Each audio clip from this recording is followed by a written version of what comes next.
નમસ્કાર મિત્રો, સ્વાગત છે તમારું અમારી YouTube channel Gujarat jobs and ન્યૂઝમાં. મિત્રો, આખરે લાંબા સમય પછી મહિલા અને બાળ વિકાસ વિભાગ દ્વારા મહત્વનો પરિપત્ર જાહેર કરવામાં આવી રહ્યો છે.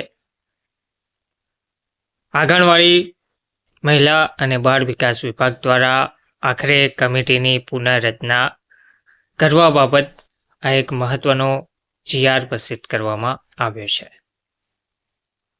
વિગતવાર જોઈએ તો વિજ્ઞાન અને પ્રૌદ્યોગિક વિભાગના ઉપર વંચાણે લીધેલ ક્રમાંક તથા ક્રમાંક 2ના ઠરાવથી આઈટી ખરીદ નીતિ માર્ગદર્શિકા અને તે મુજબ એસપીસી આઈટીના ચેરમેનશ્રી તથા સભ્યશ્રીઓની રચના કરવામાં બહાર પાડવામાં આવેલ છે.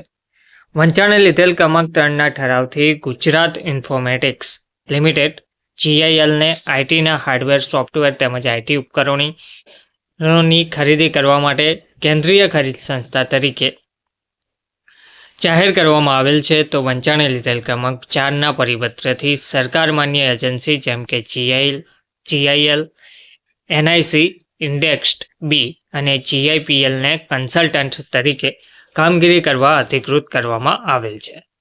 તો ઉક્ત ઠરાવ અને પરિપત્રના અનુસંધાને ઉપર વંચાણે લીધેલ ક્રમાંક 5ના ઠરાવથી વિભાગ તથા ખાતાના વડાઓની એક જ અને સંયુક્ત આઈટી સમિતિની રચના કરવામાં આવેલ હતી.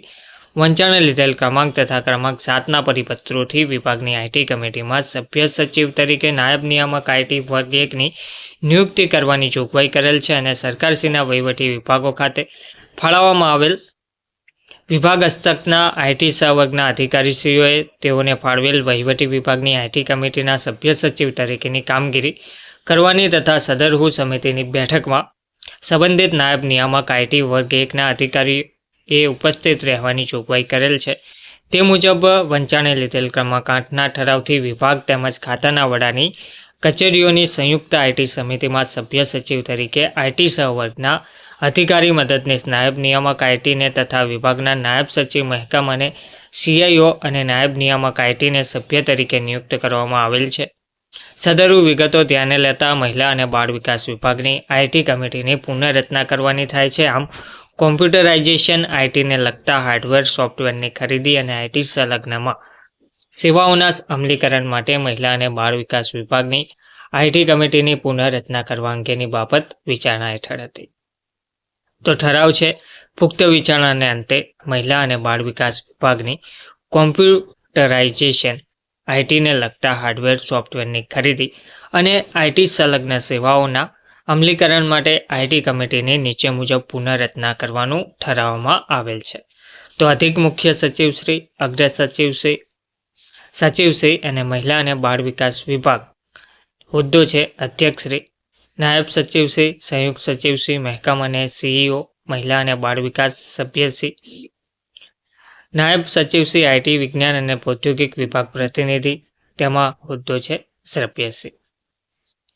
તો ઉપરોક્ત આઈટી કમિટીએ અને બાળ વિકાસ વિભાગ અને તેના નિયંત્રણ હેઠળના ખાતાના વડાઓની કચેરીઓમાં કોમ્પ્યુટરાઇઝેશન, આઈટીને લગતા હાર્ડવેર, સોફ્ટવેરની ખરીદી અને આઈટી સંલગ્ન સેવાઓના અમલીકરણ અંગે વિજ્ઞાન અને પ્રૌદ્યોગિક વિભાગના આઈટી કમિટી અને secretaries purchase committee SPC IT અંગેના ઠરાવમાં જણાવ્યા મુજબ તેમજ વિજ્ઞાન અને પ્રૌદ્યોગિક વિભાગની વખતોવખતની સૂચનાઓ અનુસાર કાર્યવાહી કરવાની રહેશે.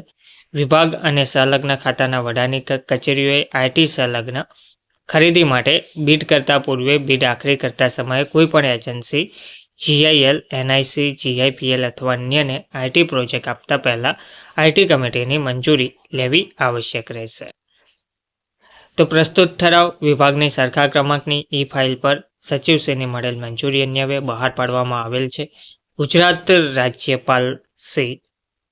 ગુજરાતના રાજ્યપાલશ્રીના હુકમથી અને તેમના નામે મહિલા અને બાળ વિકાસ વિભાગ અને તેના નિયંત્રણ હેઠળ ખાતાના વડાઓની કચેરીઓમાં કોમ્પ્યુટરાઇઝેશન તથા આઈટીને લગતા હાર્ડવેર તથા સોફ્ટવેરની ખરીદી અને આઈટી સંલગ્ન સેવાઓના અમલીકરણ માટે આઈટી કમિટીની પુનઃરચના કરવા બાબત 17/1/2025ના રોજ આ પરિપત્ર જાહેર કરવામાં આવ્યો છે. ધન્યવાદ.